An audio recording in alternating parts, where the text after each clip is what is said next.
going to show you how to be an engineer and design and build your very own paper plate maze.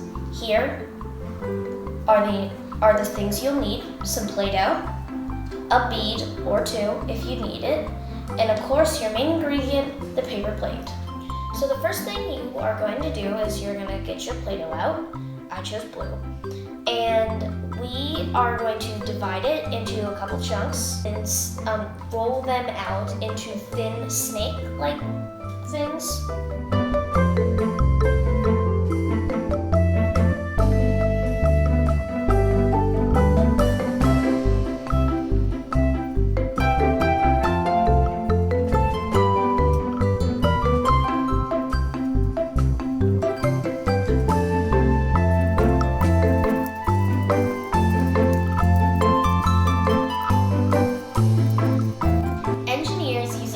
Process to think about what they're building before they build.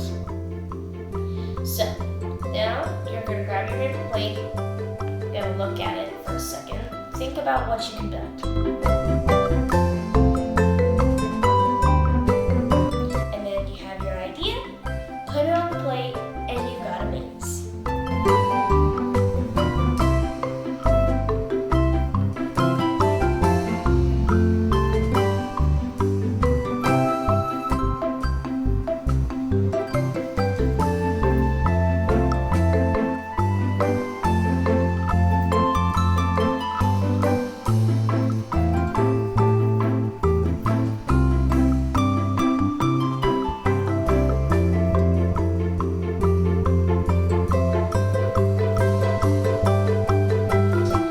Start right here, and here's my finish right here, and let's test this out.